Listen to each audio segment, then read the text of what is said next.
Good morning. Welcome to the Corning Museum of Glass and our hot glass demonstration. This is a special demonstration this morning. This is our You Design It, We Make It. And our gaffer for this demonstration is Chris Rochelle. How about we give him a nice big round of applause? Hey, thank you. For those of you joining us at home, welcome virtually to the Corning Museum of Glass. Chris Rochelle will be making a mascot this morning. There it is.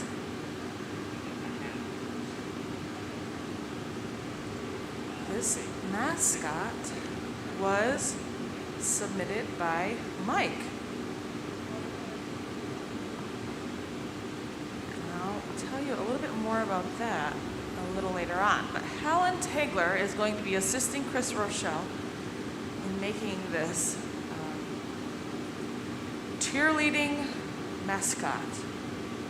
It's a cheerleader for a fantasy football team.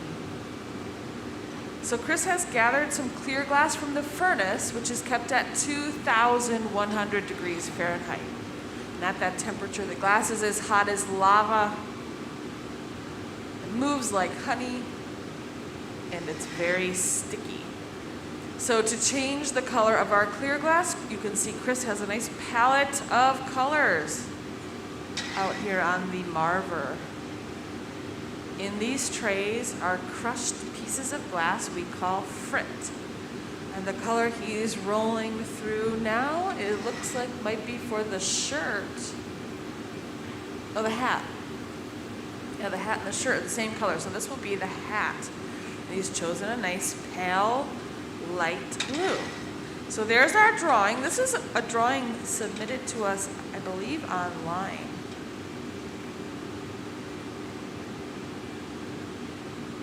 And in the description where it says, tell us about your idea, Mike says, hi, my name is Mike.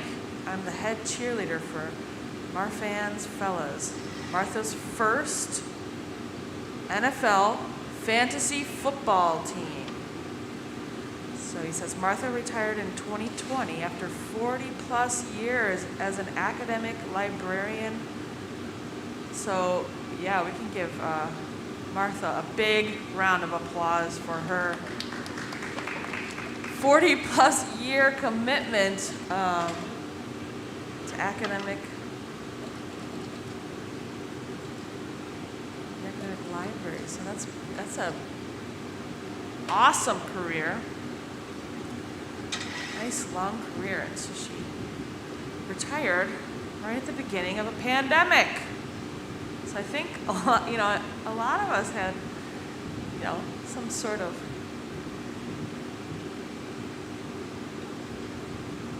big life event in the middle of a pandemic. It's hard. And so Martha, it sounds like Martha decided to join her family in their NFL fantasy football league. It sounds like she didn't know much about football, but she did surprisingly well. So this little cheerleader that Chris is making looks like a little gnome cheerleader. Let's see what it says about that. I don't know anything about fantasy football either. But Mike says going into week 9, they said they've also been watching our live streams here at the museum as well during a lot of the pandemic. So,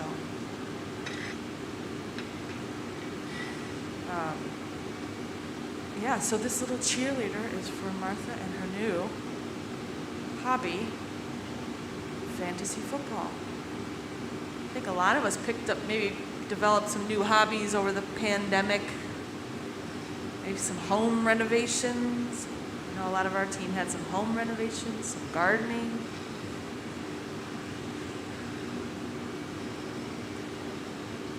Sewing, yeah, we all started sewing again, whether it was masks or projects. I wouldn't say we all. I don't think Chris did any sewing over there. Chris Rochelle, he's our gaffer. He's going to be making this beautiful mascot. During the pandemic, he started well, he didn't start. I'm sure he has used Legos before. He started building with Legos. He built a hot shop out of Legos. So he was really missing the hot shop here at the museum when we shut down. And so Chris gathered, I believe, some of his nephew's Legos, maybe all of them, because it was a huge hot shop and it had everything. It had a garage, it had the pickup oven. So Chris is going to be using some ovens. This one here is a glory hole or a reheating oven. Helen's gathering glass out of the furnace, but there's a garage. I don't think we're using the pickup oven. But in this Lego hot shop that Chris built, which I believe you can find some more info. I think we have a blog about it on the museum's website. So if you're interested in that, you can check that out. See pictures of Chris's Lego hot shop that he built during the pandemic, the shutdown.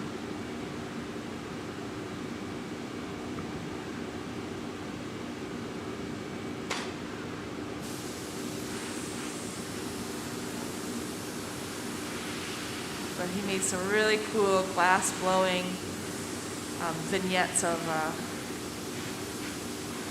with Legos, so that's pretty cool. Check that out. So this is the hat. This is a pretty big hat for this cheerleader. Is it a gnome?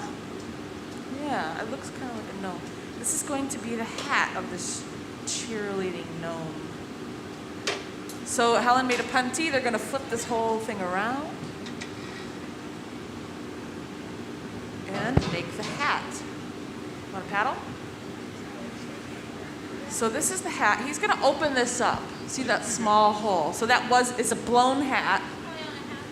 So he's going to open this up. I'm going to jump in with a wooden board and paddle the lip.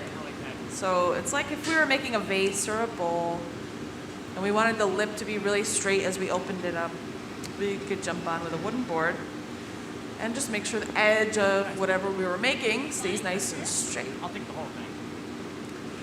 So my name's Catherine. I'll be narrating. We also have Amanda on the chat.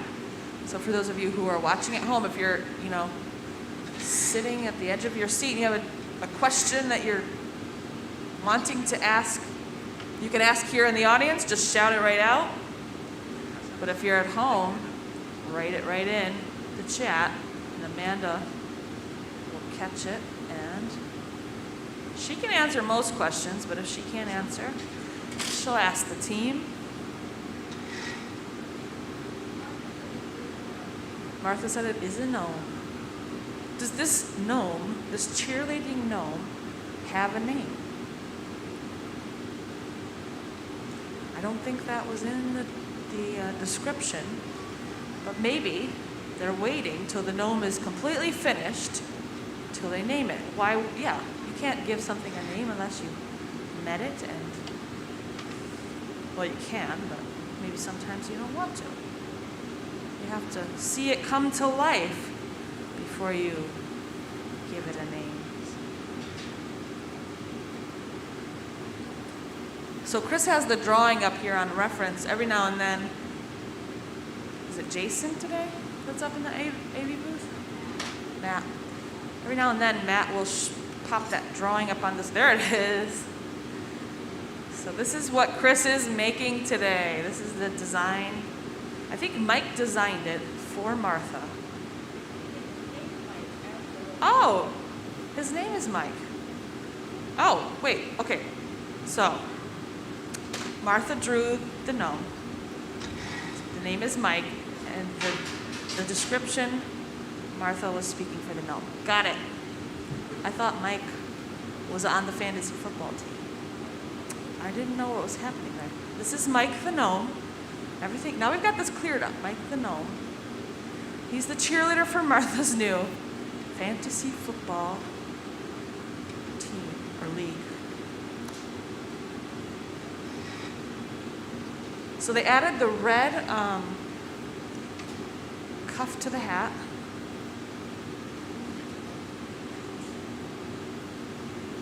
Everything's gonna look a little different today while the glass is hot. The red's gonna look brown, the blue's going to look green, but these colors will brighten right up as the glass cools. So when the glass is hot, it does look very orange and red. We won't see any of the true color until tomorrow morning when this is completely glued off. And then once it's finished, once we get a few pictures of it, this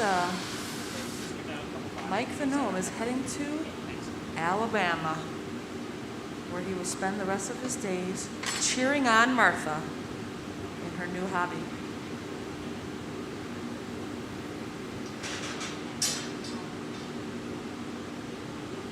Yeah, so we have a question online. How do we pick the drawing? This is a interesting question. It's different for every gaffer. Sometimes it's the story, sometimes it's the drawing, sometimes it's a little bit of both. So yeah. We've made everything. We've made a possum on a pie. Today we're making the cheerleading gnome. What has Helen made recently? She made a android, some sort of android robot thing. Oh, a cupcake. Yeah. One time you made an alien spacecraft donut food truck. That one was cool. So a lot of these YDIs are live streamed and on our YouTube channel. So if you're interested in catching up and seeing all the different creative pieces we've made throughout our live streaming history, we've been doing these YDIs, or You Design It, We Make It, demonstrations for years, and only recently have we started live streaming them and recording them. These are programs that you can submit a drawing here at the museum. So if you want a sheet for that, I think you can find them at the admissions desk. You can submit them online. So if you aren't here at the museum, you can submit them online. We have one more coming up, and that will take place on December 26th. It's the race to the new year. The deadline for that is Wednesday, December 22nd. So if you want to participate in that, you want to submit a drawing of a mode of transportation. It could be anything. Is it fast? Is it slow? Does it defy gravity? Space and time? Whatever it is, you let us know. Let's travel into style into the new year. Submit those drawings by December 22nd, and I'm not sure who the gaffer is on that day, but that gaffer will choose the drawing in the criteria of, can they make it? A, can they make it?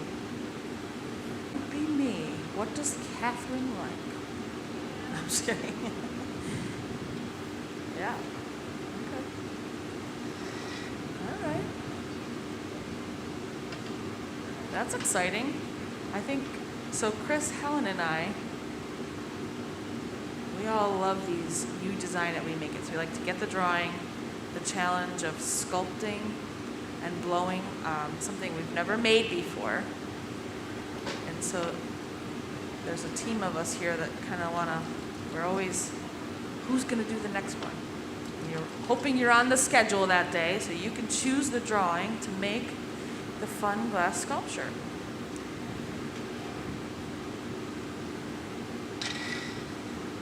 So I think this is the shirt, or the top of the body. So he's going to be, he started a bubble, and right now he could make a bowl, a vase, a pitcher, pretty much anything. He's just got the starter bubble, the color added. Now he's going to start to shape, maybe pull out the arms, or start to shape things up. Right now he's just got our standard bubble. He's going to squeeze in a jackline. These jacklines are very important for whatever we're making, be it a paperweight, a bowl, a vase, a pitcher, glass pumpkin, or even a cheerleading gnome. Even that red bowl over there that had to have a few jacklines and things to snap it free.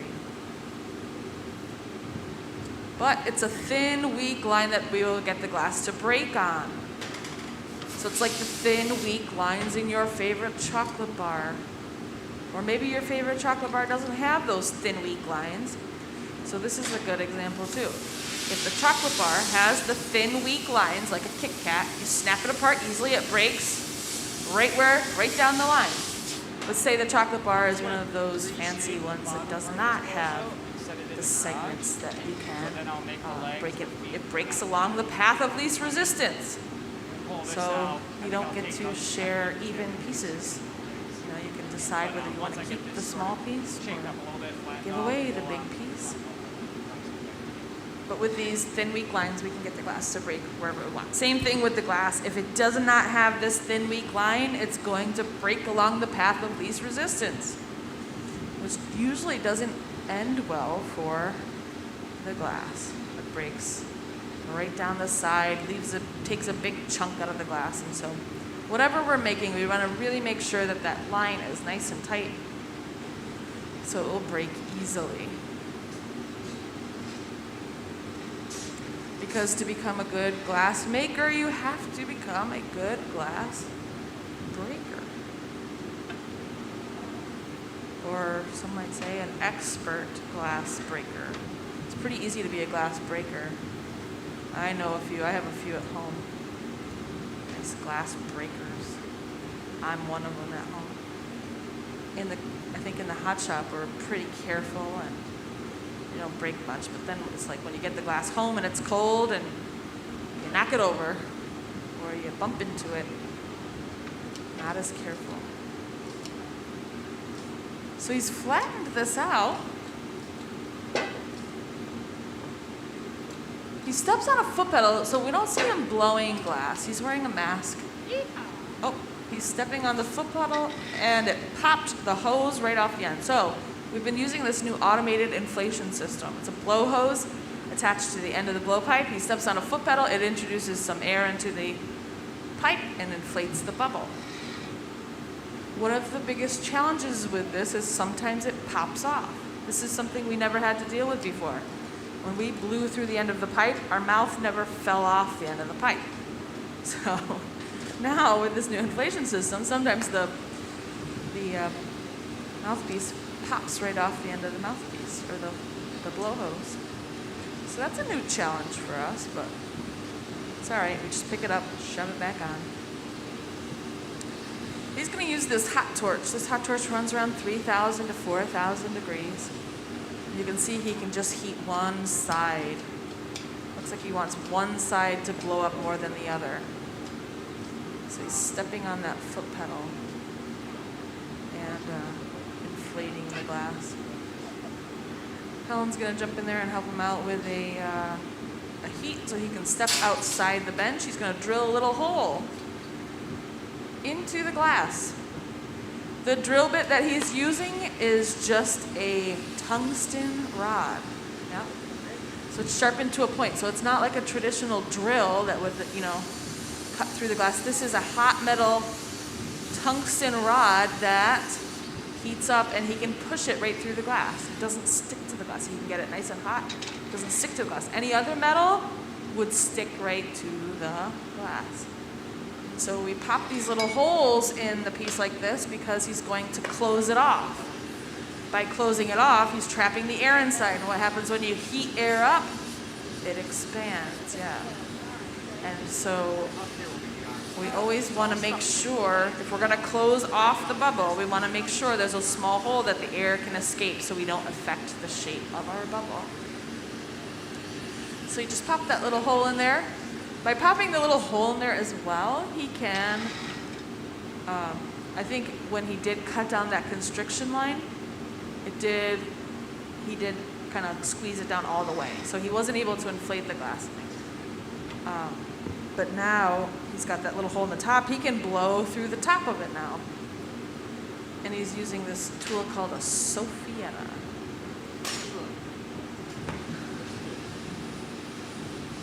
So he's going to heat this up using that hot torch. This is a torch that they use in the flame working demonstration up in the Innovations Gallery where they're melting borosilicate glass. So it has a much higher melting temperature than our soda lime. So it's a much hotter torch needed for that. Here in this shop, we're using it to spot heat certain areas.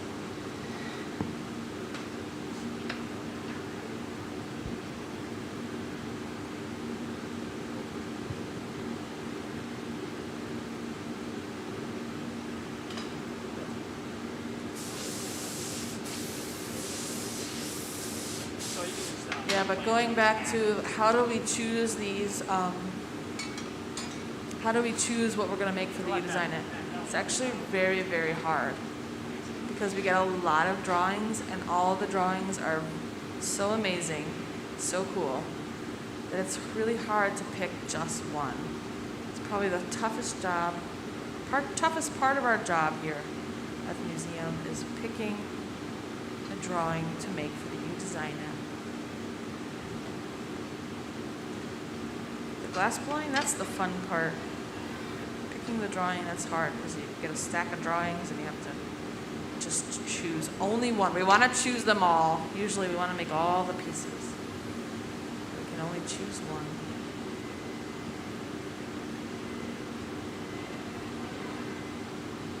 So here's the body. They're going to put this away into the garage. This garage is a hot garage.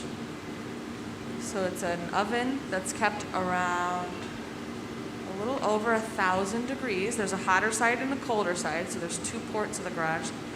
The view you see here now, that's Helen inside the hotter side of the garage. She's going to place the top of the body in this garage, keeping it warm until he's ready to start putting everything together.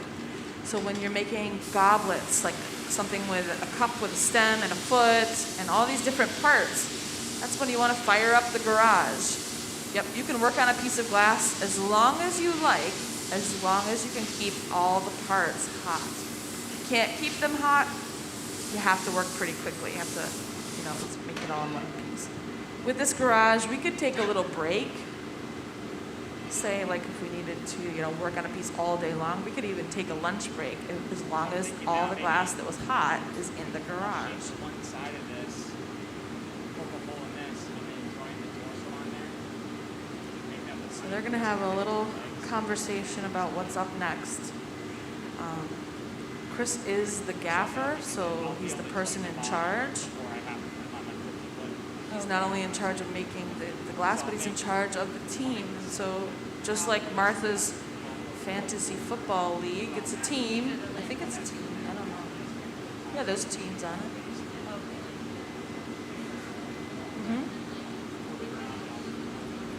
Okay. She's a team on a league, yeah. So there's teamwork involved, I'm assuming. And so just like that, Chris is the leader of the team.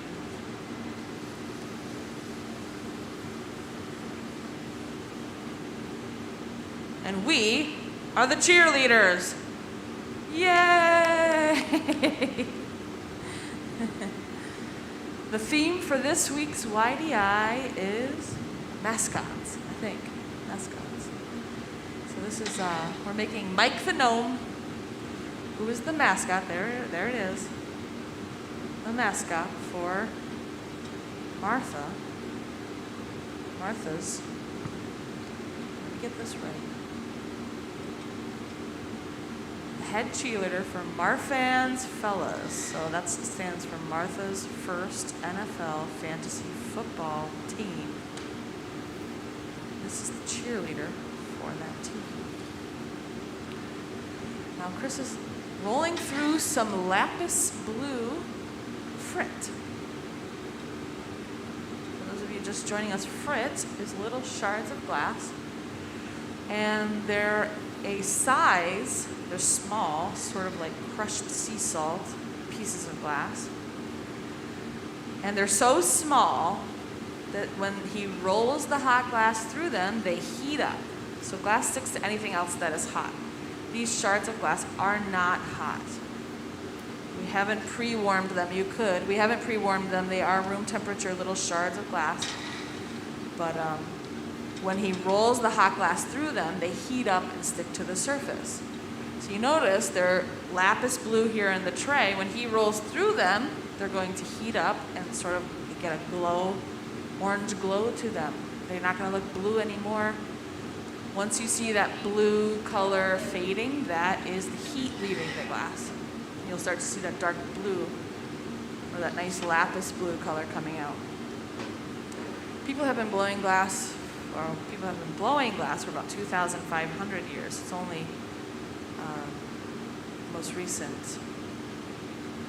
more recently they've been blowing glass, but 4,000 years ago they were making little chloroform vessels and beads and sculptures and things. And this lapis blue was one of the early colors that they used. That and a copper blue, some white color. If you go through the 35 centuries of glass gallery, you'll see some of the early glass that was made, and it's all pretty intricate. Oh, yeah. How do we choose one frit size over another? So frit comes in sizes.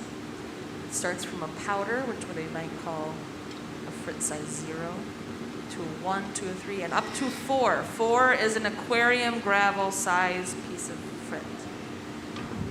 We choose the size of our frit by how we want the glass to look. So I'm trying to find something, but I don't think I'm going to find it because we don't use a lot of size 4 frit. Sometimes we do with our glass pumpkins. So if you wanted sort of just a dusty look, you would use a powder. This piece here is not powder. It kind of looked like powder.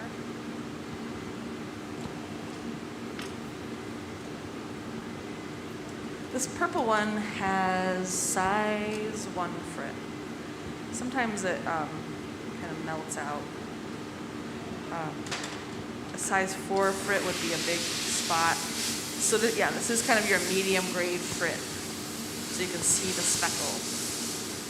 And if you want that sort of cloudy look, that's the size frit you use.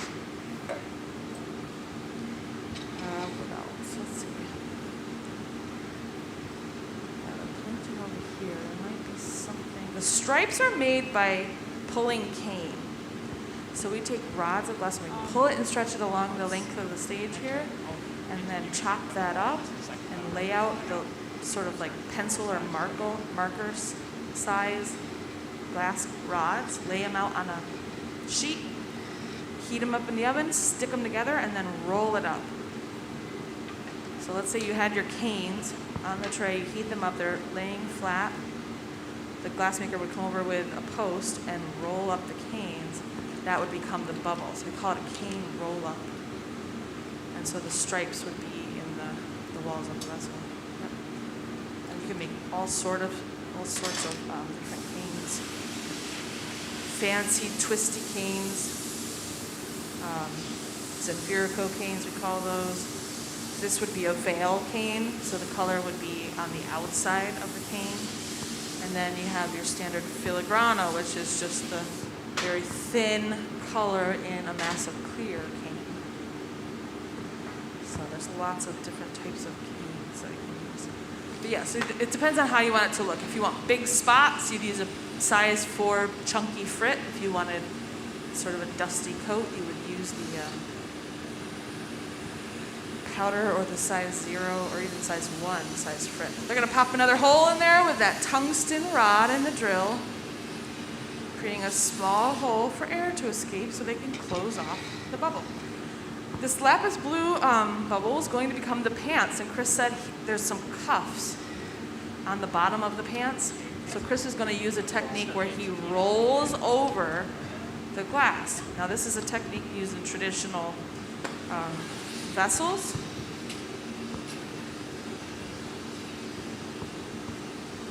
So on this foot here, there's a double wall thickness. I don't know if you can see it, but it sort of looks like a ring.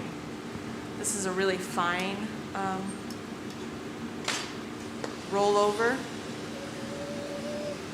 used in the feet of vessels and on the lip of vessels, usually to make them a little thicker so they're not as fragile, but also to create a nice design aesthetic. In this case, he's going to roll over the glass sculpturally to make the cuffs of the pants. So this should be pretty fun to watch. Join this to that. That'll be funny for a little bit, and then I'll make the cuts. Okay. So, some more, he's going to join the body to the pants. So Helen's pulled the body out of the garage. Sitting in the garage for, 15 minutes can warm up that pipe. Pipes do get hot, and so we have this pipe cooler, which will cool off the metal. Amanda's gonna jump in and take some shots. She does a nice job where she does is it you that, she gets all the shots, and then I don't know who puts them together. You do, nice. She does a nice little job where she makes a quick little video kind of showing some of the steps in the process, because right now you're watching a demonstration that's going to last up to 2 hours. And then we'll size it up. Amanda will take that, get little shots throughout the process, put it all together in a short 1 minute video? Short video, so short like 30 seconds to a minute video, and so it's a fun thing to watch. That will be posted on our museum's social media sites, and so you can look out for that. And at the very end of that, you'll see a picture of the final piece. So here we go. They just did a quick size check to make sure that this is going to go together nicely. So just kind of squaring off the pants to match up with the body. And then Chris is going to use that as sort of like a punty. So in a traditional vessel, a punty would be a little bit of glass you add to a solid rod, stick it to the bottom of the piece, flip it around, open up the top. In this case, the top of the body is going to become the punty for the pants. That way he can finish up the pants on the body. Just give this a quick blast. Thanks. So as Chris was thinking about how he was going to make this sculpture today, he probably went through the steps in his mind. So I've got to make the hat so it's ready to stick it on. I'm going to make the body first, attach it to the pants, open the pants, create the cuffs, add the feet. Final step will be to add the head and the hat. And so he probably went through all the steps in his mind, kind of deciding how he was going to put this together. If he makes a bowl or a vase, he doesn't have to think too much about that, because all he has to do is finish the foot, finish the top. So see how he just smushes that in there? He got the top nice and hot. Kind of smushes the body right into the pants. We can see that orange color fading. That's the heat leaving the glass. Just gonna kind of shape that up. A few drops of cold water on that thin, weak line. A light tap, it pops right off. How about we give him a nice big round of applause for a nice, clean break. How are we doing on questions? Doing all right? So if you look up on the screen, that's the inside of that reheating oven. Here at the museum, we have this nice view inside our reheating oven, which comes to us from not a special camera, but a special type of glass. That glass was developed here in Corning in the 30s. So Corning Glassworks, which became Corning Incorporated, has been developing glass for many, many years. They developed that fused silica. One of its very first uses was for the space shuttle's windshield. So it has a very high melting temperature of over 3,000 degrees. It's pure silica, nothing else added to it. So we are able to put a glass window in a glass melting oven because that window has a higher melting temperature than our oven can reach. And so it's a pretty neat piece of glass. Same thing. Space shuttle re-enters the Earth's atmosphere. It won't ever melt there. And because it is optically clear, it is one of the 2 high purity glasses used as the core of optical fibers. If if you're interested in learning more about optical fibers, which were developed here in Corning in the 70s, we're celebrating the 50th anniversary of that 2 summers ago. You can check out that in the Innovations Gallery today. So hear about how that was developed and discovered here in Corning in the 70s. So this day and age, we're all connected by glass because all of our videos and phone calls and all that travels through that fused silica so much faster than it did through copper wire. A lot more copper wire than it took to travel through a thin fiber of glass. So he's connected this in such a way that these 2 bubbles he can now blow through, and there's a hole in the shirt, a hole in the pants, so he can blow up all of this. So that took a little bit of planning as well. Joining these all together, making sure that the holes will line up.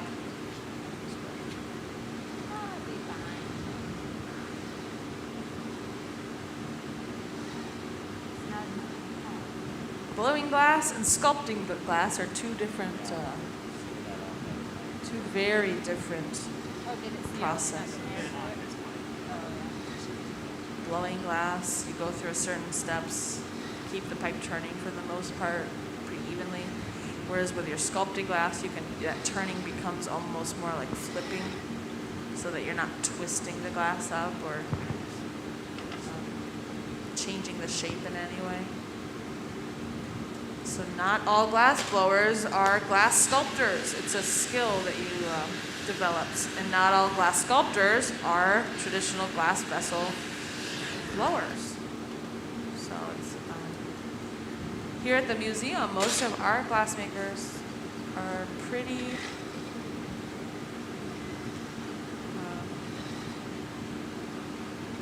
diverse in what we do. And so Chris is an excellent glass blower and an excellent glass sculptor. He actually studied sculpting in college. So he is a trained sculptor. That's what he first got into in the art field. Got introduced to glass in art school, so he went to Hartwick College in Oneonta. Was introduced to glass and then worked with some different glass artists after college. And then this is what he's chosen to do.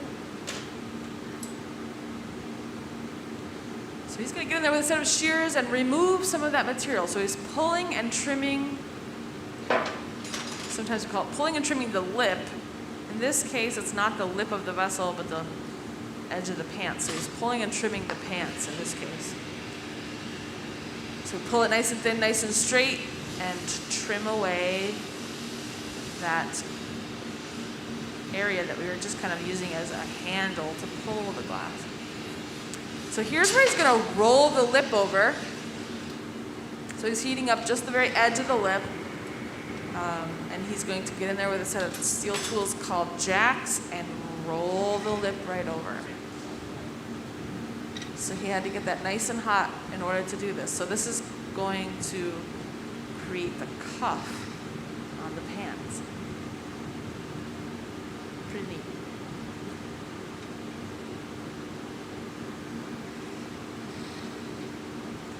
So taking a traditional glass blowing technique and applying it to sculpture.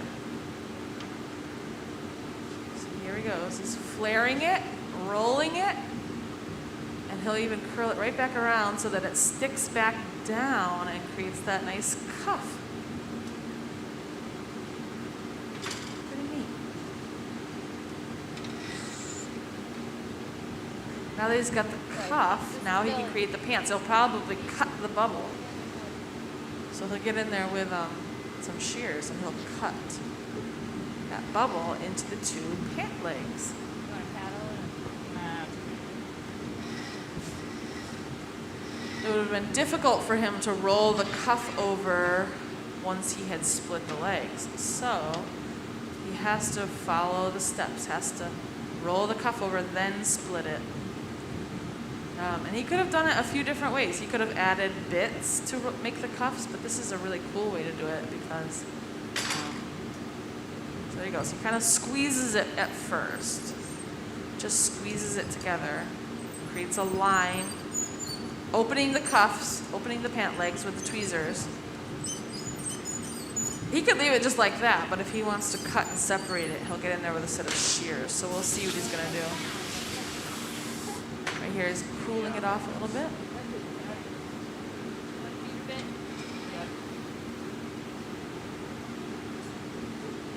Helen's going to start the bit for the shoes, I believe. So she's going to get some clear glass and roll through some bright red. This cheerleading gnome called Mike has red shoes. So she's going to roll through the red frit. It sticks to the surface just like sprinkles on an ice cream cone.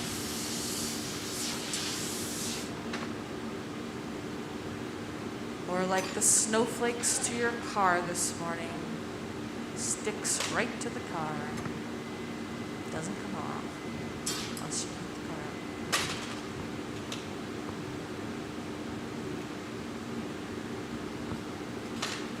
out. Glass blowing is a great thing to do on a snowy day here in Corning. It's also a great thing to watch. It's nice and warm.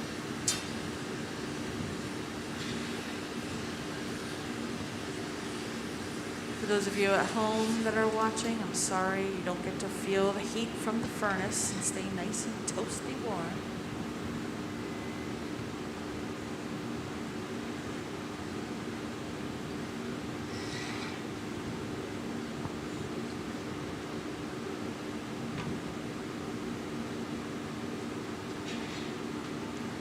You can use that newspaper and this little butter knife. This butter knife is a nice sculpting tool because it's like a sculpting tool called a tagliole, but just a smaller, thinner version. So this is the tagliole. This is what you would find in a glass tool maker's catalog or shop. It's called the tagliole. And that's for sculpting big, thick masses of glass. Like when Jeff Mack made that Red Bull over there, he used a tagliole. It's a big mass of thick glass, and this is something on the smaller side. And so a smaller version of that tagliole is a thin stainless steel butter knife.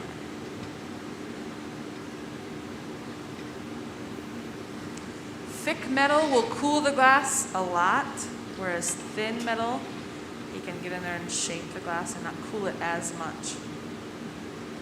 So here he's using the tweezers. He's using the tips of the tweezers to open up the cuffs, but he's also using the strap or the back of the tweezers that have a nice bend in them to create the cuffs. So we can use anything really. As long as these tools won't catch on fire, we can use, the handle of the tweezers. Just gotta make sure that if you use the handles of the tweezers to sculpt the glass, you don't want to grab the handle of the tweezers.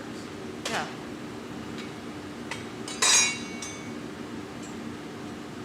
Okay, anytime.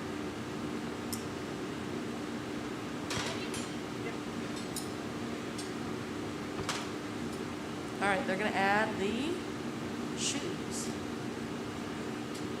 Sticks it on. Cuts it free.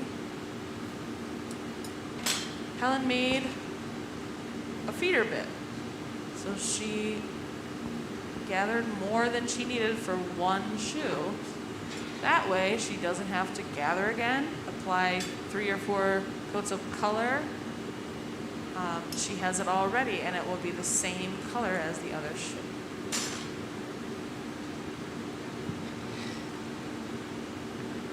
So she went back into the oven to heat that up. Chris is going back into the oven so that this doesn't get too cold. We have to keep everything nice and hot as we work, and so they're going to be back in and out of these ovens just to keep everything nice and hot, or to get it nice and hot.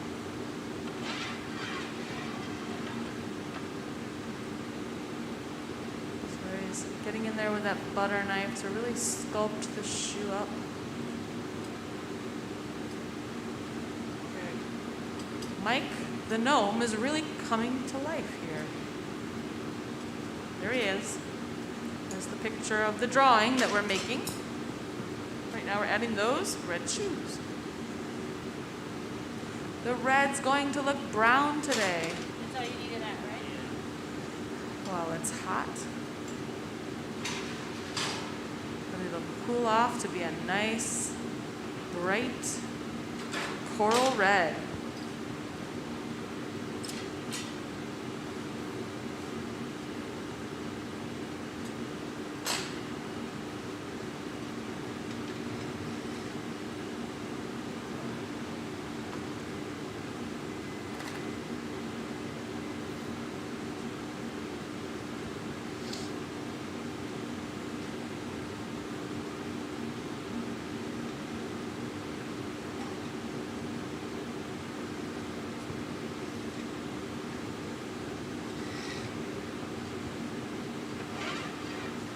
So depending on how long we stay in the oven, we can get the glass really hot to the point where it starts to move around a little bit, or we can just go in for quick short heats called flashes. And so if he wants to really move those legs around, he'll stay in that oven a little longer.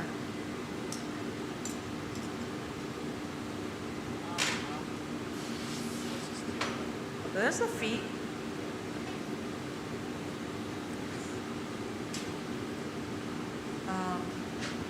I think they're going to add a base to this. So Helen's going to gather up some clear glass from the furnace.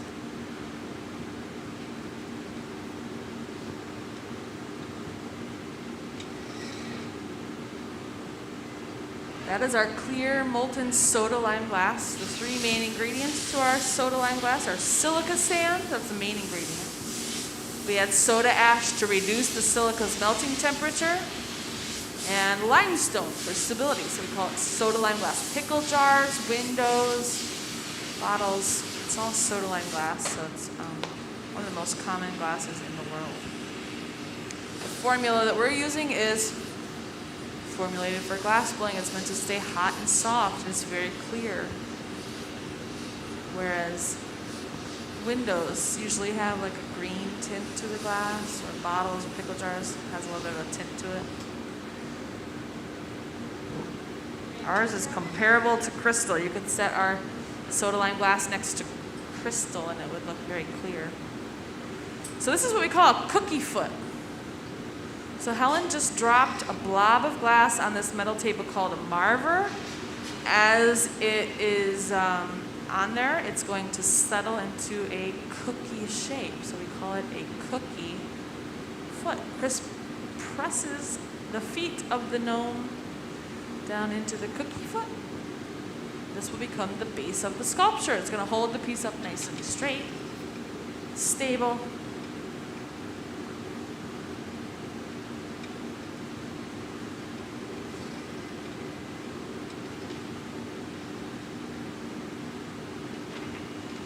Now they're going to use probably a wooden board to make sure this will sit nice and flat.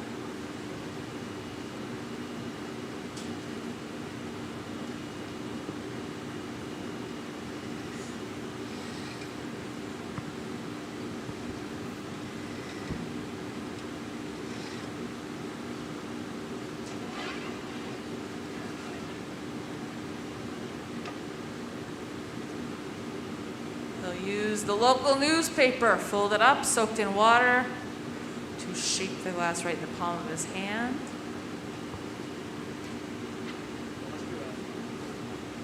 And then they're going to trade off here. Or maybe not, they're going to punty it, flip it around so that they can work on the top.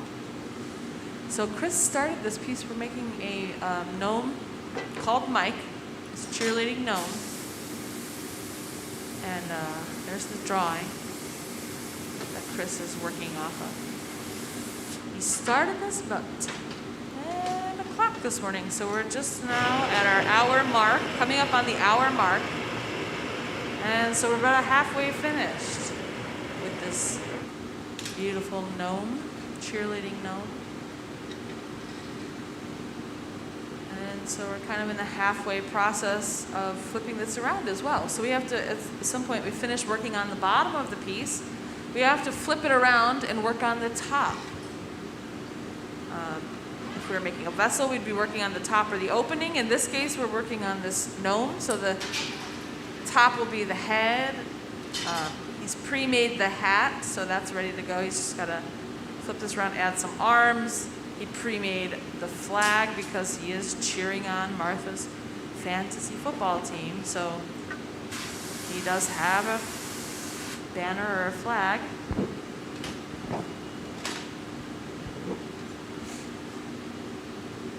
So we've got to add that to the top. To remove this from Don't cut it. the blowpipe, Helen's going to make what's called a punty. We can put a little heat on that. It's going to be on here a while. The punty is a little bit of glass on the end of a solid rod which will act as glue. We want this to stick and hold. And sometimes we want it to stick and hold for a little bit of a longer time. So Chris said, this one's going to be on there for a while.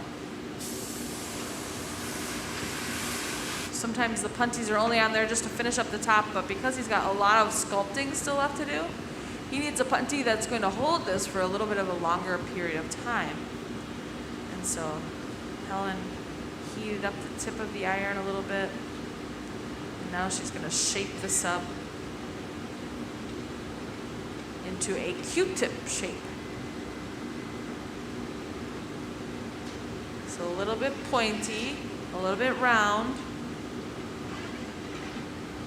but more importantly is the temperature. We want it to be hot enough that it will stick and hold now, but cold enough that it will easily pop off when they're finished.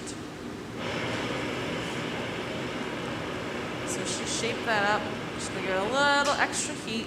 She'll present it to Chris. Chris will stick it right in the center of the foot. They'll run the two irons together, making sure everything stays lined up and centered.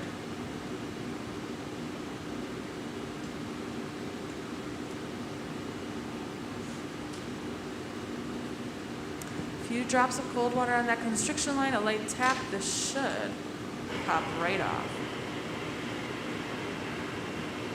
So he's heating the area that he's going to break the glass. And he's doing this because if it is too cold, it will crack and break. And so we want to add a little extra heat so that when he does cool it, it's not going to break. Cools it with cold jacks, a light tap, it pops right off. How about a big round of applause for a nice, clean break?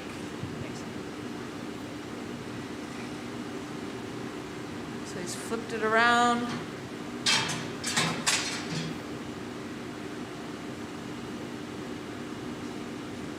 And now he's going to work on the top.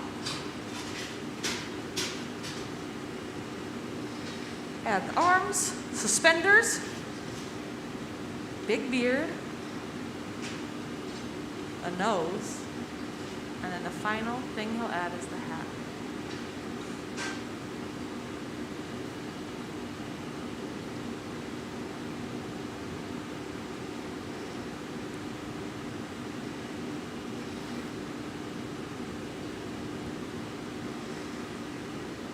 Still doing all right on questions? Good. Say it again.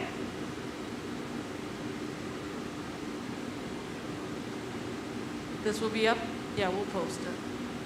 Yep, so once it's finished, once it's come out of the annealing oven, Amanda will come back or somebody will come back and take a picture. She'll make her short little video. We will add the picture of the gnome to the YouTube video, and then we'll post all of it on our YouTube channel, the Facebook, our Instagram, all the things. Yeah, so it's a fun way to check back and see. A lot of times you come to the museum, you see us make a piece, and then you never see it again. But with these pieces, because we're live streaming and documenting, we can come back and check out once you've gone home. Hop on the internet, see the finished piece. So he's opening up the top of the bubble. It was closed off, so he took the tweezers and kind of opened it up a little bit. So now he's got the top of the shirt opened up. He can do some more glass sculpting on the bubble. Stupid idea.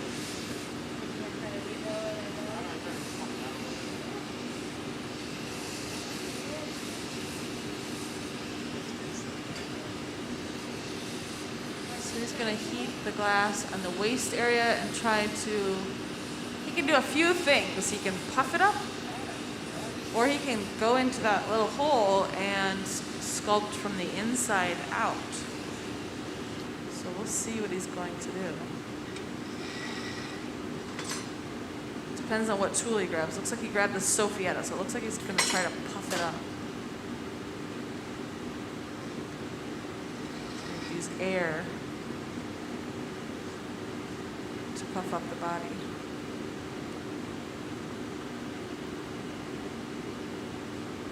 And it should heat up or inflate just where he got it hot.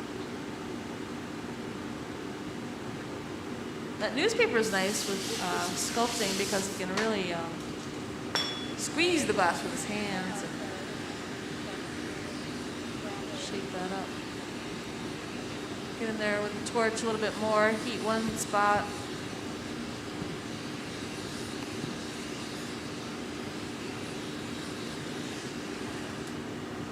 We look for the color, we look for movement. So you can see the area that he was using that torch is glowing a little more, and he preheated that area before they go back into the oven to... Hey, we'll see ya, yeah. Enjoy the rest of your visit.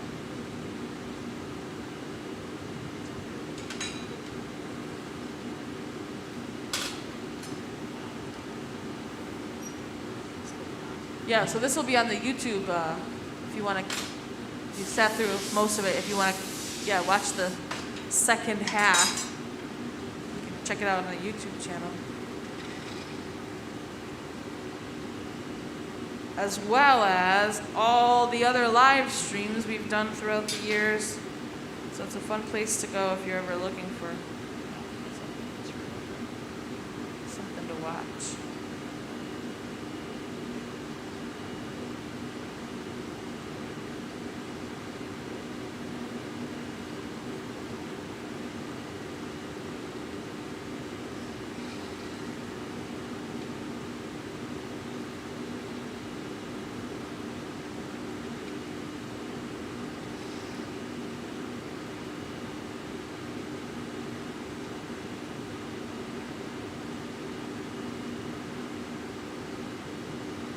Getting the top of this nice and hot. You can see from this shot here, he doesn't have all the glass inside the oven. Right now he does. But here, he's just backed the glass out of the oven. And you would think that the glass outside the oven would get really hot, but actually the heat kind of stops right at that door. So if we only want to heat the top of a piece, we just stick it in the very opening of that reheating oven. And the feet will stay cold. They can actually get even too cold outside that oven, right outside the oven. They can get too cold and crack and break. And so that's why every now and then he goes all the way in to keep the feet nice and hot as well. All right, he's gonna add the arms, kind of the same way he did the legs, but this time he's gonna use a set of shears to cut the bubble. These will become the sleeves or the arms. Pretty neat. You can see how gooey, yeah, Matt's up in the AV booth. He's getting a really nice detail shot. You can really see how gooey and soft this glass is. Some even kind of describe it as like taffy. Really shape and manipulate the glass quite a bit. But it goes from a very soft, kind of spongy material like taffy to a material that's cold and hard like glass in a matter of seconds. So we have to work very quickly. Looks like it's stretched out. We'll put a little block of red over them. So he says he's going to stretch these out a little bit.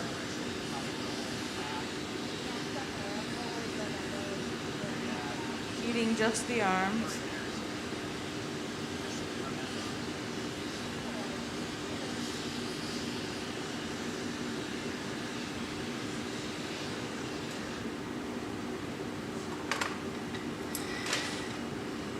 Goes back in. So he can do a few things to stretch these. He can pull them. He can use heat and gravity. He can use centrifugal force. But it looks like he's going to grab a hold of them and really pull them. So he grabs hold of these diamond shears and he's going to pull and stretch the arms out. And I said that references the drawing. The drawing is, it kind of looks like this field goal. Is it a field goal? I don't know. Thing in the football. This is a cheerleading gnome for Martha's fantasy football team. So it kind of looks like he's holding the field goal sign with his arms. I don't know. I don't really follow football too much, so my terms might be a little off. So if you're football fans and you're saying, what is she saying? It's because I don't really know what I'm saying. Oh, the uprights. Yep.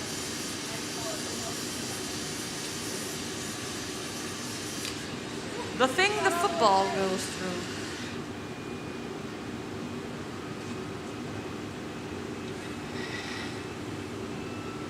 So he's kind of looking to see. He's got to really stretch these arms out so he can get that nice shape. Field goal shape.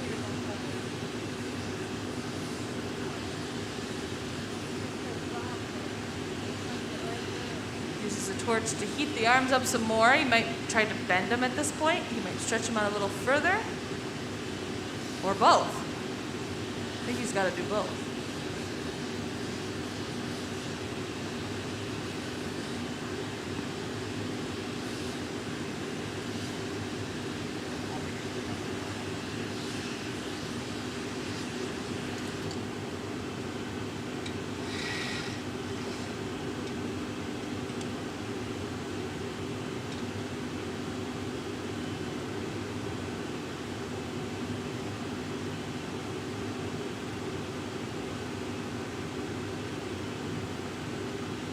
So you can see when Chris flips, he kind of stops a little bit. You can see he's kind of judging how much the glass is moving and saying, I need the glass to move this much. I need this much movement. So if he really wants to stretch these arms out, he needs quite a bit of movement. Because when he comes out of the oven, the glass is going to start cooling very rapidly. This room temperature air does not warm enough to keep this glass hot and soft for very long. And so he knows if he wants to really shape this up, he's got to get a lot of movement in the glass when he's in this reheating oven. And if he was turning the pipe like a traditional vessel, just like spinning, they might kind of flop back on themselves or twist up. So when we're sculpting something like this, you can see he's kind of flipping back and forth so that they don't twist up, so they don't flop back on themselves. And he'll really start to stretch this out.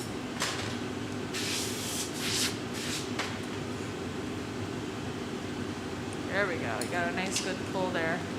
Spending so much time getting it nice and hot really allowed him to shape that. Let's put this suspender. So it pulled out nice and even.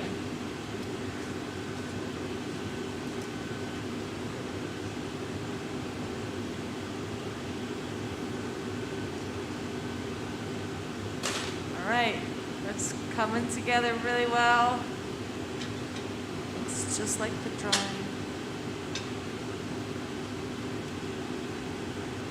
He's going to draw on the suspenders using a rod of glass called cane. So he chose that nice red. Amanda's gonna get in there. This is a nice shot for her short video clip. So he's gonna draw on the cane for the suspenders. So he just heats up the end of it and draws on it like you would with a pencil or a marker. But it allows him to get a nice fine line and do some detail work.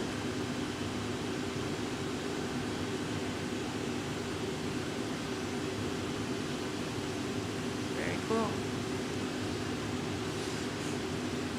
Quick flash.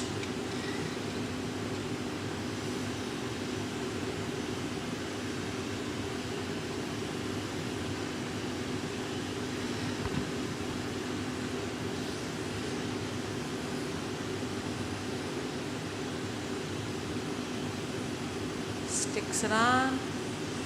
He's going to draw the other one on there. He's put a glove on. This is one of the few times in the glass blowing process where it is helpful to have a glove on, because his hand is so close to this hot glass that it is helpful to have a glove on at this point. Making a traditional vessel or something where you have to keep the pipe turning really evenly and use the other tools, it is not helpful to wear a glove. Even though if your hand was getting hot, it would be more helpful to dip your hand in water or have your assistant shield your hand. But in this case, drawing on that thing and using that hot torch, it was helpful for him to wear a glove.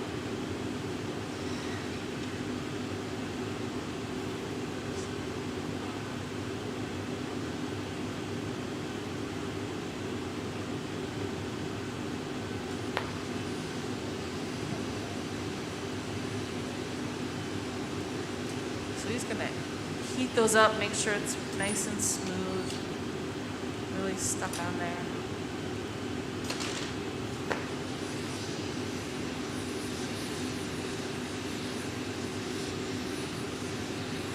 Let's put the little red blocks on there for us.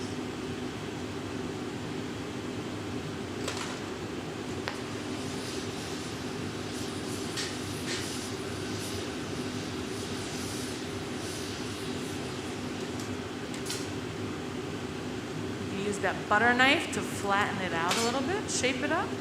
Now Helen's gonna start the bit for the beard. The cuffs on the hands, the arms, sleeves. Oh, the red, yep, there we are, the red cuffs. So she rolls through the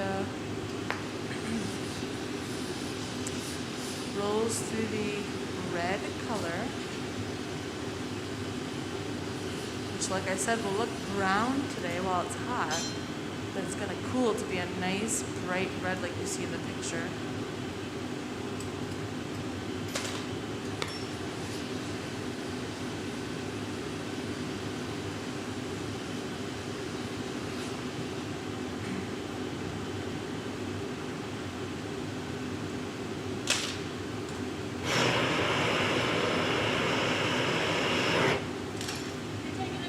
I love how Chris rolls the lip over on those pants to create that cuff. Cut these down. They're just too long. In this case, he's not going to roll over the cuffs. He's got to add the different color. So that's why he has Helen getting a bit. They're going to add glass for the cuffs.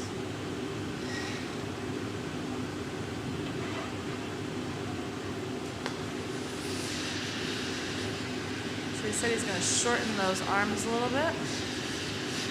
You can cut them, you can push them back. We'll see what he's going to do here. He just heats the ends.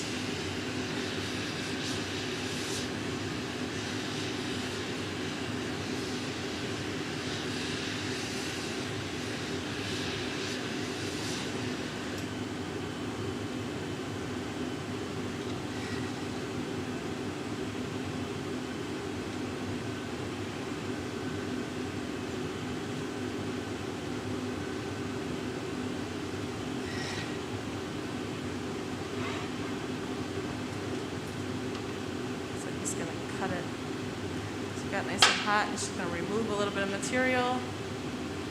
We'll add the cuffs, then the hands, All right, Melanie. and then we'll start working on the head.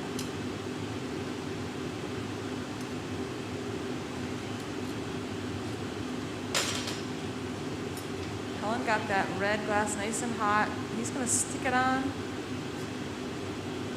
cut it free. She'll heat this back up.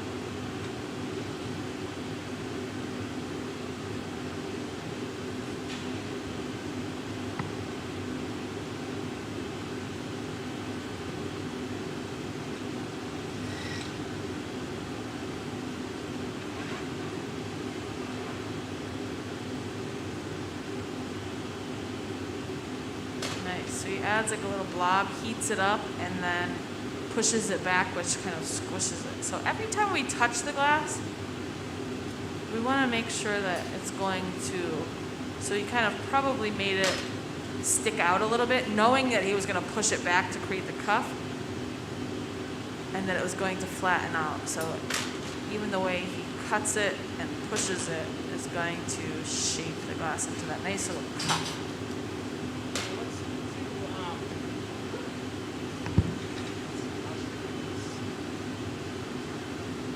Like a little animal, just to make a little hands and everything on.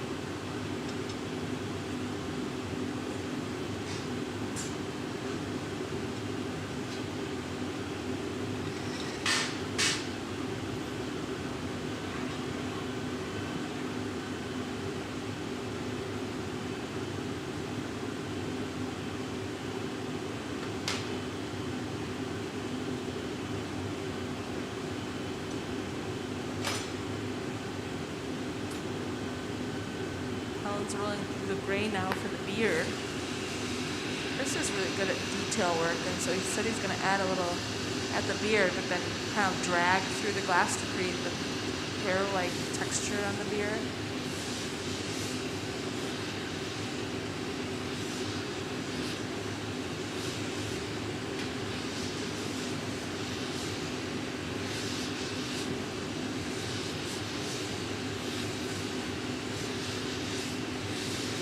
So with doing bit work like this, sometimes we want the bits to be colder, sometimes we want them to be really, really, really hot. And so it all depends on what we're adding. And so for this beard, he's probably going to want this. Like too hot.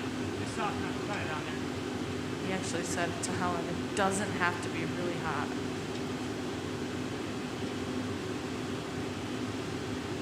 So it's always nice to tell your assistant what you want and how you want it. That way you're more likely to get what you really want.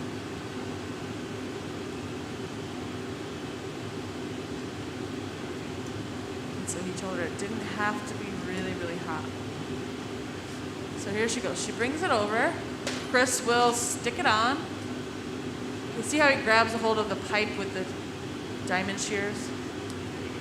Those diamond shears have a nice little area to grab a hold of pipes with, because that pipe is very hot, and so it is, Maybe a little bit. that tool is nice because it's a cutting tool, but it also allows us to grab a hold of the pipe.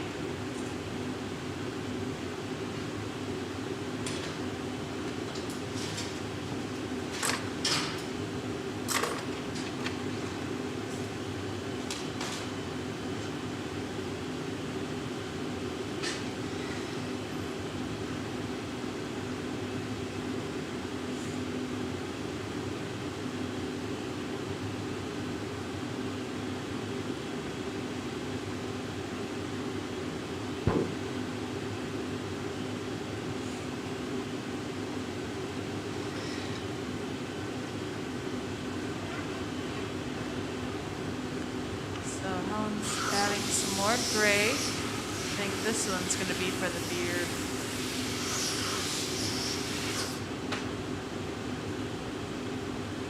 That little bit that they added was probably just to make sure that they could get the head in the right position.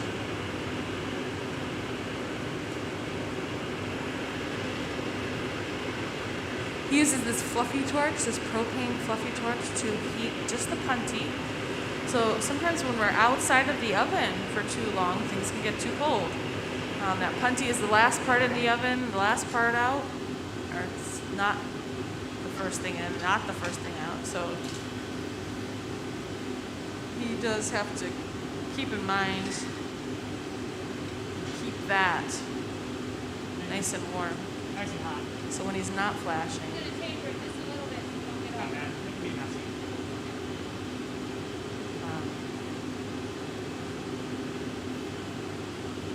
Keep it warm so that it doesn't crack and break. It's the only thing holding this sculpture on the pipe.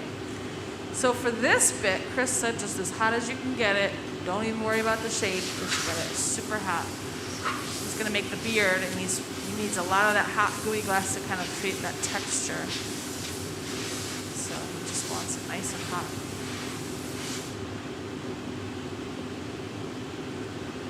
So Helen will heat this up. She just shaped it up a little bit. Now she's going to add as much heat as she can get. Bring it over as hot as she can. Let's just stick it on there. She runs over to keep the heat. He sticks it on,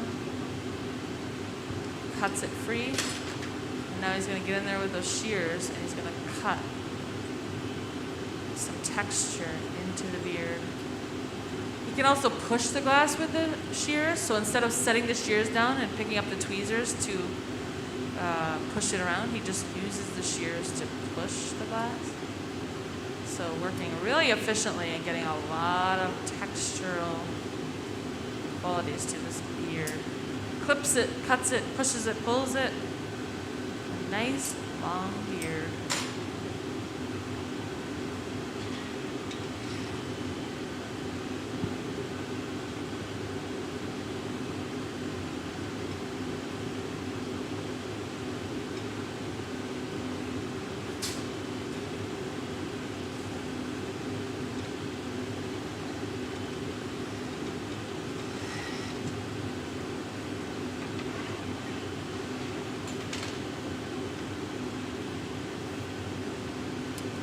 Now we can use the tweezers too. Really get in there and create some more texture. That same thing's very hot. So he said same thing. So she's rolling through the gray color and she's going to bring it over nice and hot again.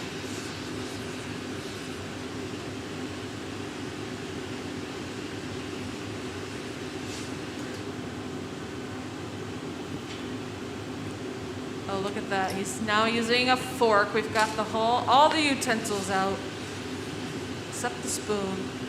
He's using a stainless steel fork to create some Just let me flash one time. beard texture. There he goes. It's so cool.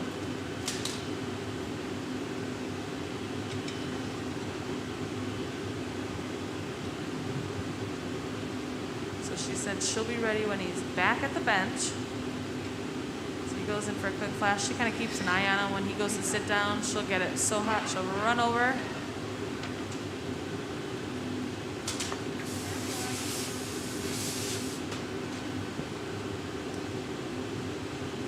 Stick it on. Is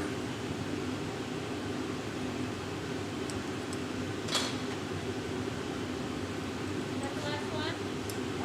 Let's see. Yeah, let's stop for a second. I just want to see what this is going to look like.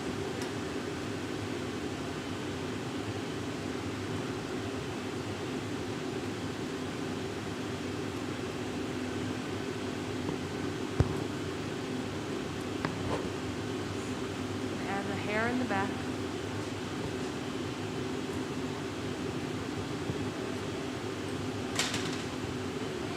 So for those of you just joining us, we're making Mike the cheerleading gnome. There's the I picture. think the hat's going to be Drawing. too big. I might have to shrink it down. Right now we're adding the beard and the hair. He's got the hat pre-made.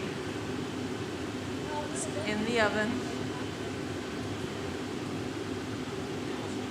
He's got the flag pre-made and the hands pre-made. So they're sitting in an oven called a garage. And in a minute here, we're going to start putting everything together. This is the small man.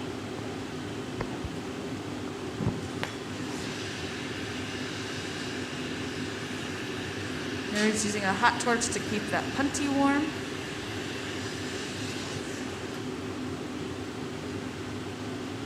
Not like that one? That's great. So, Catherine, Yep. there's one hand on the shovel. I'm going to put another bit of hair on there. I'll have you bring that one hand out and then get the other hand on the shovel and bring that one out. Okay. So as Helen's adding more gray for the hair, we're going to start to get ready to add the hands. So the hands are in this garage on a tray. Chris is going to add some more texture. Heat this up.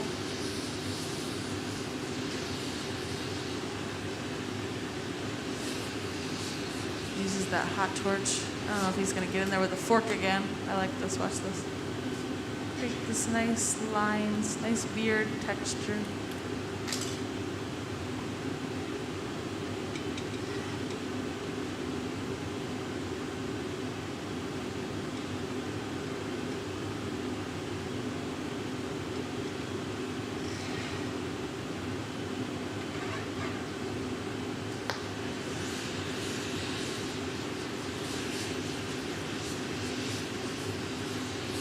Have you read the next report? Yeah, he's back.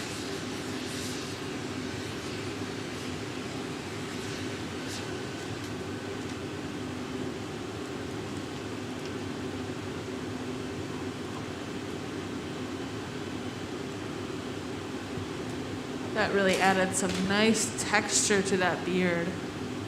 I like that technique. I'm gonna add some hair to the side here.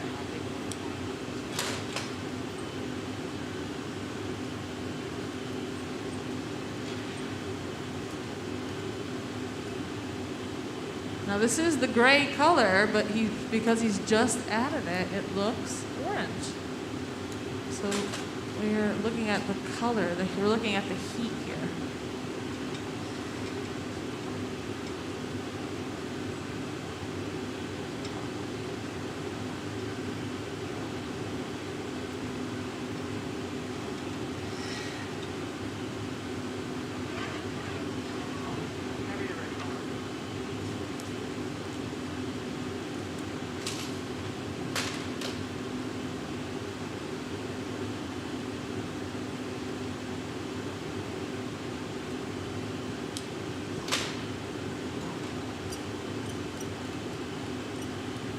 You can really see like it's just kind of like taffy. And as that color is fading, that's when it's becoming more stiff. And you can see as soon as it becomes stiff, he stands right up and goes back into that reheating of it to reheat the whole thing. I'm just going to texture a little bit more and then we'll put that. Then you're ready for the hand? Okay. So he says he's going to texture the beard just a little bit more, and then he's going to be ready for the hand. So I'm going to start warming up the hand on the side here of the garage so that when he's ready, I can run out and bring over the first hand. It's pre-made the hand. They're in an oven called a garage.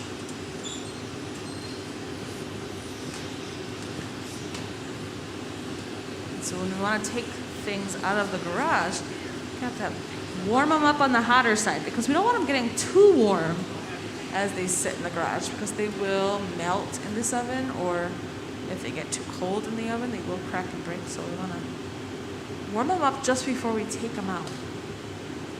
Because going from 1,000 to 2,000 sometimes can be too much. So we warm it up slowly, then introduce it into the 2100 degree heat, and we decrease the risk of it getting too warm too quickly, or too hot too quickly.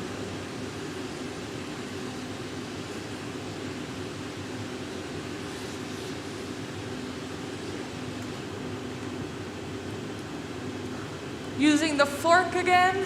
Usually you just see us using a butter knife, but here he is using that fork. The fork has all those thin tines that he can sculpt some hair-like texture. So I'm gonna go in, give the hand a quick flash, and then run over so he can stick it right into the cuff. So he's heating up those tweezers so he can grab a hold of the hand. We also don't want to grab the hot glass with cold tweezers. That could also cause it to crack and break.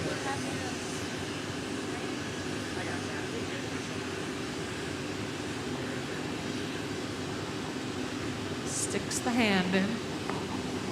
It's tricky when you're making hands like this because the thumb, he's made a right hand and a left hand. I'm going to stick it right on the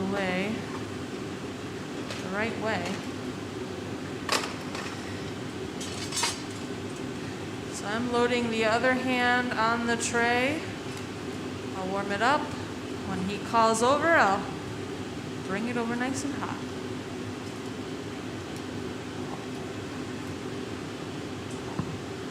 This gnome is really coming together at this point.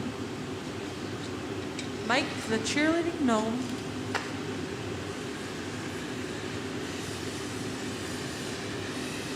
Okay.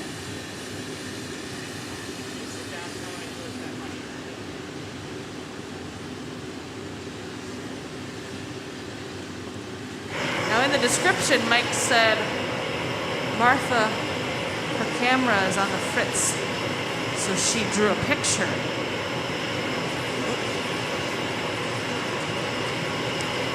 She drew a picture of Mike.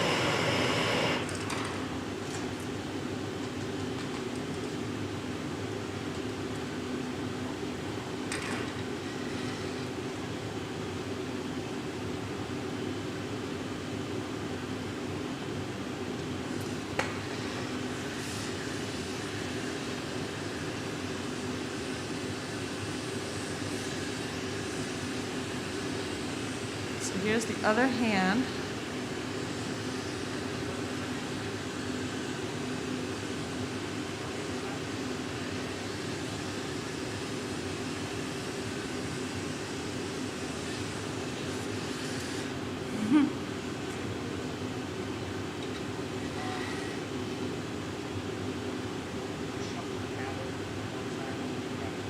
Yep. Okay. Position those hands. The next step, he's going to add the hat. And so he just wants the hat. I'm just going to move this over to the other side, the warm side. And he said he's going to come over and grab it.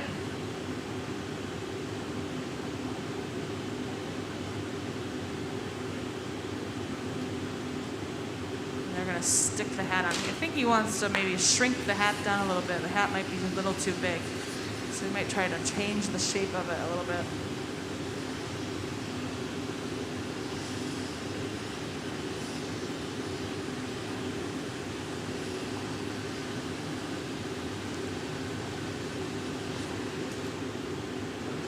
Chris, do you want me to heat it up in the oven? I'll go grab it in a second. Okay.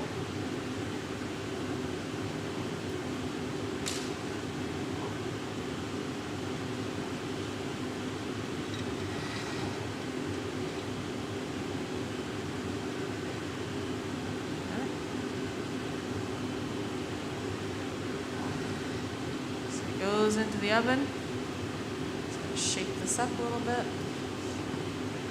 Helen's now got the sculpture. She's gonna keep it warm, keep the punty warm. This is looking really awesome. Want this torch lit?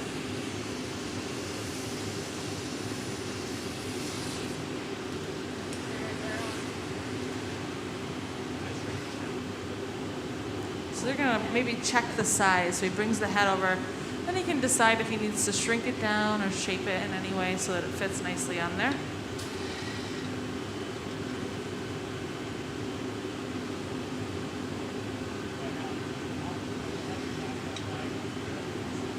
Okay. Yep. Okay. So the final bit they're gonna add the hat. Then they've got to get a little nose on there as well. And then he'll probably add the flag last because it said it is thin. So we won't want to keep reheating the glass once we add the hat or the flag on there. Okay, you can go back and sit.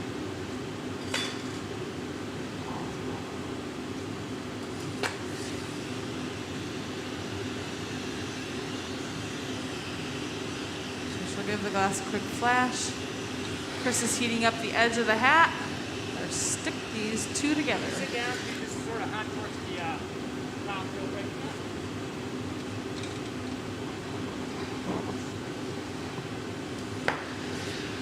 So he asked her to hot torch just the area where he's going to add the hat. So you can see teamwork is really important. Oh my gosh, look at that. That looks awesome. He cools it, a light tap, it should pop right off. Take that. What do you need? Nose. A nose. Yeah. Just a really small bit. 3 rolls over yellow. Okay. So we're going to start up a bit for the nose. So he said a small bit. 3 rolls in the ochre yellow. There's one. They're going to work on shaping this up.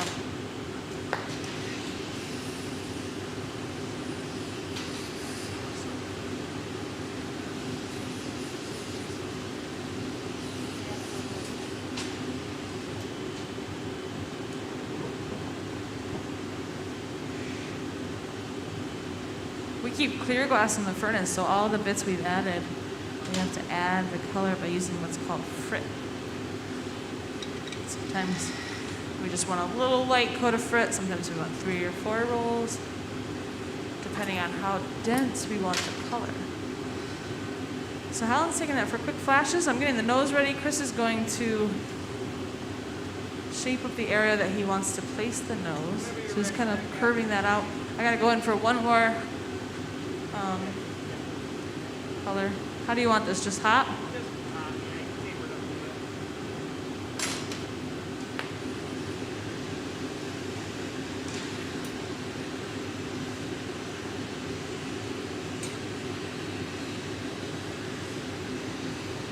He's going to clean up the area from where he broke that punty free.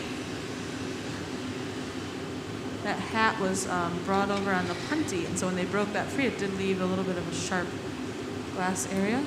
So as soon as they head back to the bench, I'm going to come out and bring over this hot blob for the nose.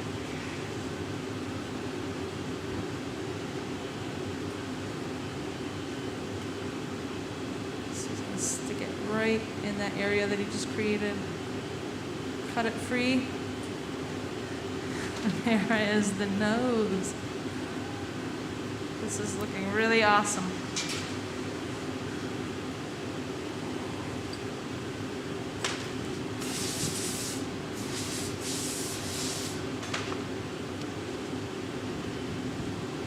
So I'll cinch the hat, honey mark together, and then let's draw the star, the little red thing on there, and then we'll do the hat. Or the flag. So he's got some rods of glass or cane to draw on. It's got a little star and some like red tassels.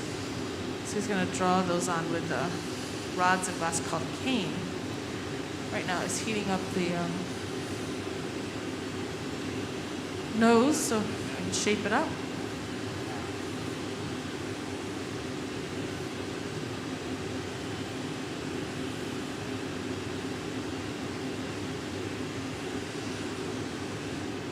He'll probably, when he draws on the little star, he'll probably step outside the bench.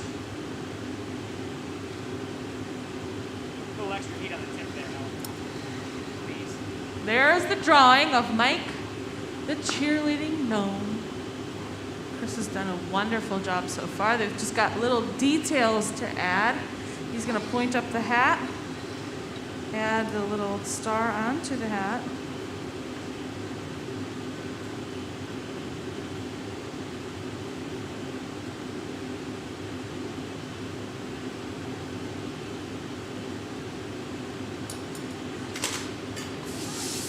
shapes it to a point. This looks awesome. Looks just like the drawing.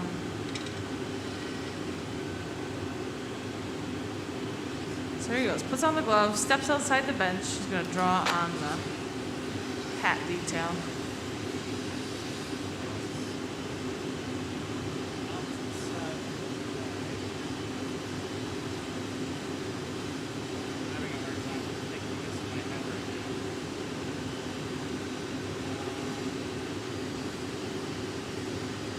Want me to pull down the picture? Yeah. You just put it upside down. Thank you. Okay.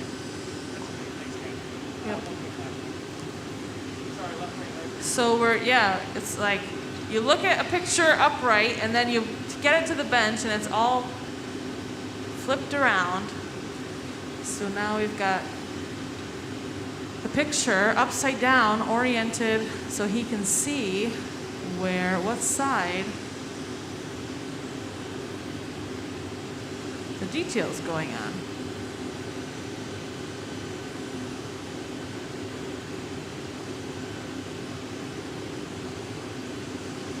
He's been working on this piece for the last hour and a half, and sometimes you're so focused on keeping the glass hot and all the shaping that you have to do that got a lot on your mind.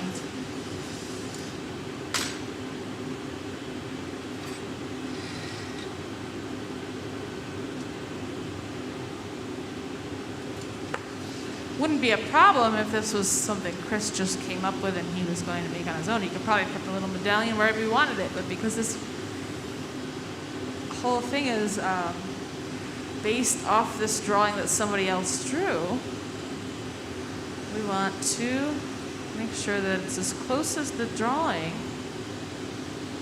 as close to the drawing as we can get. So now he's adding the little star.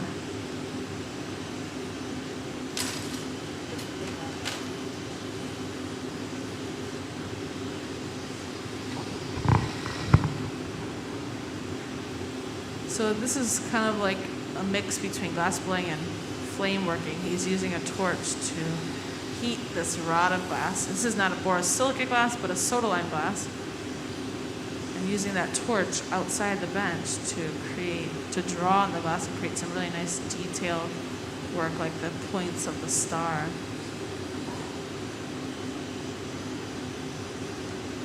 It's really fine detail, and so it's hard to get really fine detail like that in this furnace because everything gets hot. So that's why it's nice to use this. Yeah, it's so hard. All right, getting close.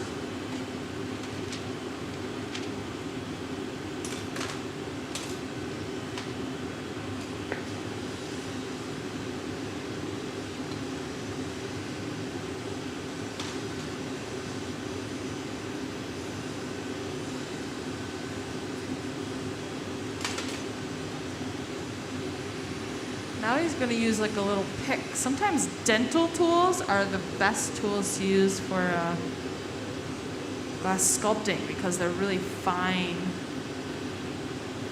This is kind of similar to a dental tool. It's like a little pick. And it's going to allow him to shape up that star shape.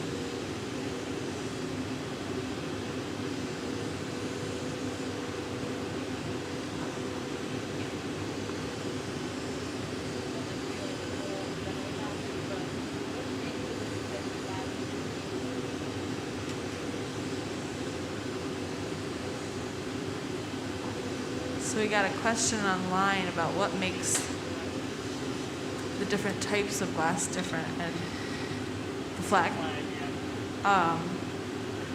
There's hundreds of thousands of different recipes for glass, and by adding different things to the glass or not adding different things to the glass,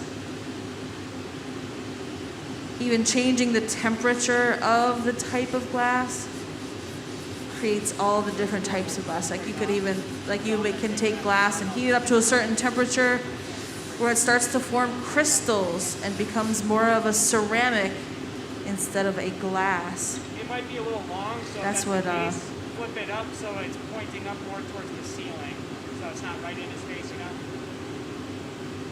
I can adjust the arm out. Corningware is. All right.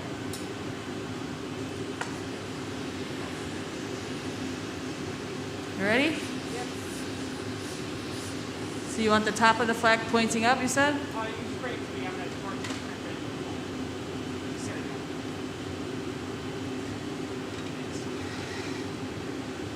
There's the flag. It's very delicate, very thin. He's going to start to heat. What tray you want, Sally? Heat that up. I'll flip it this time.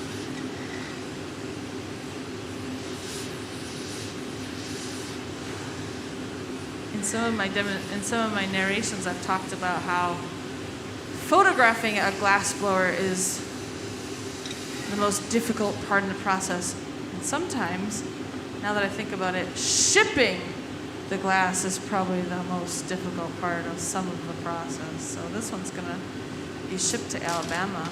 This little flag is going to need some extra cushion.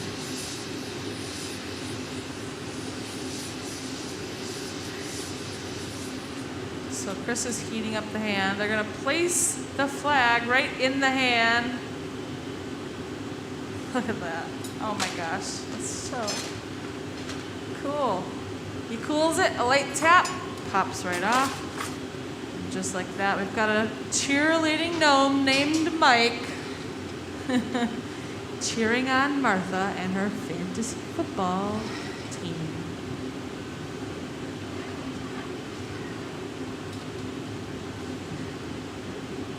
So he's going to probably make sure that the hand is really gripping on, make sure it's a nice, good connection. But this piece looks awesome. What do you guys think?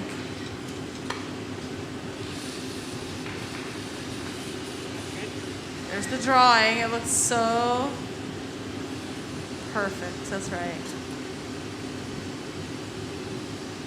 Make some final adjustments. Then this piece is going to go through its longest step, the slow cooling process that we call annealing.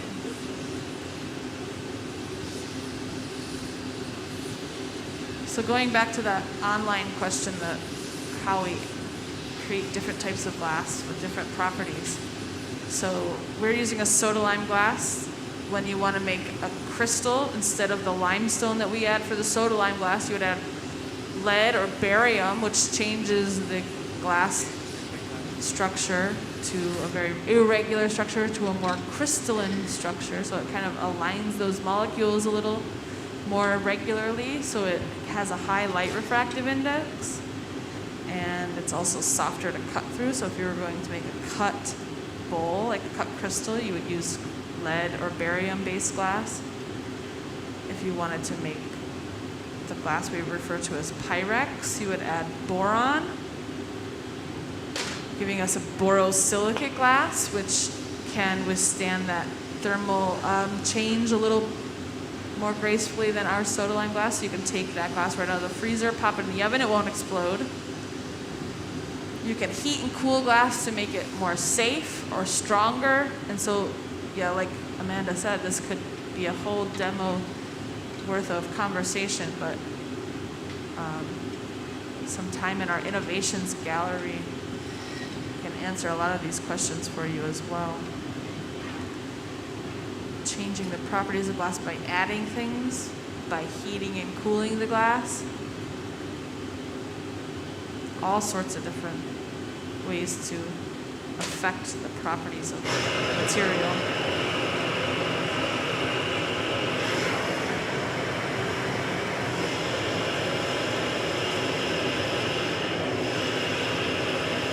So now Chris is heating the punty and the foot because it's now time to break this gnome off the punty. So yes, we are going to break the glass, but hopefully it's right where we want it to break. So that's why he's taking all the proper precautions to make sure that this will break right at the punty. Helen's got the Kevlar gloves and a face shield on because she's going to hold this piece and carry it into our 910 degree oven. where it'll stay, coming down to room temperature very slowly overnight. So a piece like this might take 12, 16 hours to slowly cool overnight. And then when it's out of the oven, Amanda will get some nice shots of it. We'll post it to our social media. And then this cheerleading gnome called Mike will head to Alabama, where he will meet Martha. And he can cheer her on.